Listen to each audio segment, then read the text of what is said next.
Hello दोस्तों, मैं वासुदेव सिंह और आज का हमारा टॉपिक है हिस्टोग्राम। आज हम जानेंगे हिस्टोग्राम क्या होता है और हिस्टोग्राम में कौन कौन से कंटेंट्स होते हैं। साथ में जानेंगे हिस्टोग्राम के जो शेप्स होते हैं उसका क्लासिफिकेशन किस आधार पे होता है और क्या क्या किस किस कैटेगरी में क्लासिफाइड किया गया है और the difference between histogram and bar graph. अभी हम समझते हैं histogram. Histogram is a graphical view of the data. हमारा जो डेटा हम कलेक्ट करते हैं उसको समझने के लिए हम कुछ ग्राफ्स में कन्वर्ट करते हैं। उसी डेटा का एक ग्राफिकल व्यू होता है हिस्टोग्राम।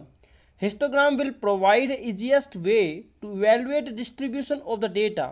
हिस्टोग्राम क्या होता है? एक ऐसा इजी वे होता है जिसके थ्रू हम अपने डेटा के डिस्ट्रीब्यूशन को समझ सकते हैं और उसको इजीली इवेलुएट कर सकते हैं।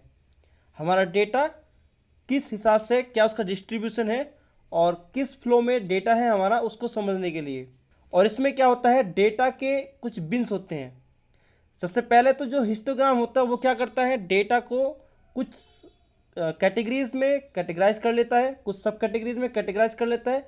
देन उसके बाद वो डिपिक्ट करता है बार्स में और बिन्स में। ठीक है, जो लॉन्ग एक बिन टाइप का शेप होते हैं वो बार भी बोल सकते हैं, उसको बिन्स भी बोल सकते हैं।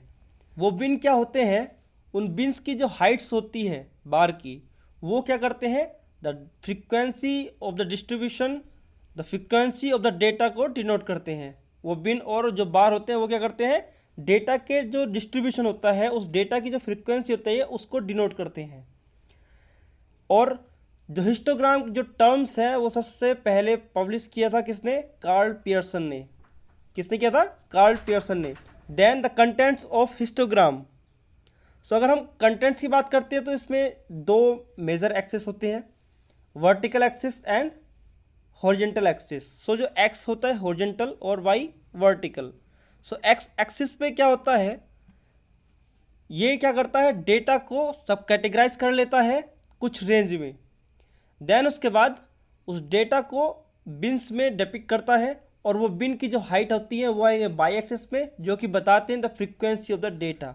Then the histogram shapes. The histogram can be classified into the different type based on the frequency distribution of the data. Histogram को उसके जो शेप के हिसाब से as per the shape of the histogram graph उसको कई types में classified किया गया है, जैसे कि सच एस नॉर्मल डिस्ट्रीब्यूशन, जो कि हम नॉर्मल डिस्ट्रीब्यूशन कर्व अपने एसपीसी में भी हम देखते हैं, साथ में एमएससी में भी यूज करते हैं, इसको बोलते हैं normal distribution.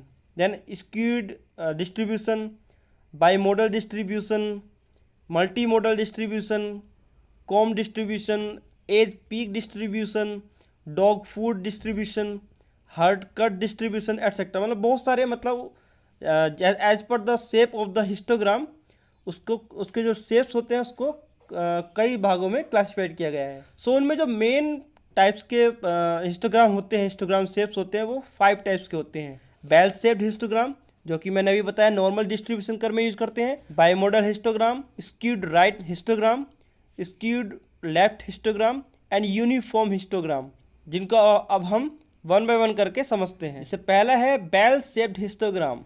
Bell shaped histogram has a single peak. जैसे कि मैंने अभी बताया कि एक बेल शेप का इसमें स्ट्रक्चर ये कंसिस्ट करता है। इसको सिंगल पीक हिस्टोग्राम इसमें होती है, सिंगल पीक होती है, एक ही बार मतलब ऊपर जाता है उसके बाद नीचे आ जाता है। ये क्या होता है, एक सिंगल पीक हिस्टोग्राम होता है। इसी हिस्टोग्राम को बोलते हैं बेल शेप हिस्टोग्राम, क्योंकि एक बेल शेप में डिजाइन होता है, बेल शेप में एक लुक होता है इसका। Then second one is bimodal histogram. Bimodal histogram has 2 peak, इसमें 2 पीक वैल्यूज होती हैं। इसीलिए इसको बोलते हैं बाई मॉडल हिस्टोग्राम। जैसा कि आप ग्राफ में देख सकते हो, एक बार वैल्यू इंक्रीज होती है, देन फिर डाउन होती है, देन फिर इंक्रीज होती है, देन लास्ट में डाउन हो जाती है। इसमें क्या है, 2 पीक वैल्यू है। इसको बोलते हैं bimodal histogram. Then next one is skewed right histogram. Skewed right histogram एक ऐसा हिस्टोग्राम होता है, मतलब राइट साइड में स्क्यूड होता है, राइट साइड में फैलता है एक डिसेंडिंग ऑर्डर में, घटते क्रम में। Then next one is skewed left histogram.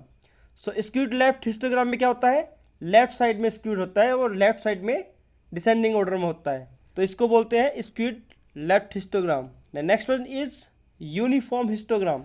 Uniform histogram shape एक ऐसा शेप होता है हिस्टोग्राम का जिसमें क्या होता है, डेटा का जो डिस्ट्रीब्यूशन होता है एक यूनिफॉर्म शेप में होता है। मतलब ना ज़्यादा एक डिसेंडिंग ऑर्डर में होता जाएगा, ना ही एक असेंडिंग ऑर्डर में, वो एक समान डिस्ट्रीब्यूशन रहेगा। अगर वो अभी घट रहा है देन फिर अगर 5 पॉइंट नेक्स्ट स्टेप में रिड्यूस होगा, देन उसके बाद नेक्स्ट स्टेप में 5 पॉइंट इंक्रीज होगा, देन फिर 5 पॉइंट रिड्यूस होगा, देन फिर 5 पॉइंट इंक्रीज होगा। सो इसमें क्या होगा, डेटा डिस्ट्रीब्यूशन में एक यूनिफॉर्मिटी आएगी। सो इसको बोलते हैं uniform histogram. Then the difference between bar graph and histogram. So main thing क्या है कि कई बार क्या मैक्सिमम टाइम बार ग्राफ और हिस्टोग्राम का जो डिफरेंस होता है उसको नहीं समझ पाते। क्यों? क्योंकि दोनों में बार यूज करते हैं। दोनों ग्राफ में क्या होता है, बार और बिन्स यूज करते हैं डेटा की फ्रीक्वेंसी को समझने के लिए। सो दोनों में सेम है, लेकिन डिफरेंस क्या है कि जो हिस्टोग्राम होता है, हिस्टोग्राम में दोनों जो हमारे बार हैं, जो भी बिन्स हैं, उनके बीच गैप नहीं होता है, जबकि बार ग्राफ होता है उसमें बिन्स के बीच में गैप होता है। देन सेकंड मेजर डिफरेंस है कि जो हिस्टोग्राम होता है वो क्या करता है, अपने डेटा को सबसे पहले कुछ एक लिमिटेड रेंज में कैटेगराइज कर लेता है, सब कैटेगराइज कर लेता है, देन उसके बाद डेटा की फ्रीक्वेंसी को उसके बिन्स के हाइट में कन्वर्ट करके उसको डिपिक्ट करता है। लेकिन हिस्टोग्राम के कंपेयर में बार ग्राफ में ऐसा बिल्कुल नहीं होता। बार ग्राफ में क्या रहेगा, कुछ भी वैल्यूज रहेगी, कुछ भी डिफेक्ट नेम या फिर कुछ भी ऐसा रहेगा तो उसके अकॉर्डिंग फ्रीक्वेंसी बिन्स में कन्वर्ट करके उसको डेटा को डिपिक्ट करेगा। हिस्टोग्राम में क्या होता है, डेटा को सबसे पहले सब कैटेगराइज कर लेता है, देन उसके बाद में सब कैटेगराइज करने के बाद में जितने भी डेटा पॉइंट्स फॉल डाउन होंगे देन उसको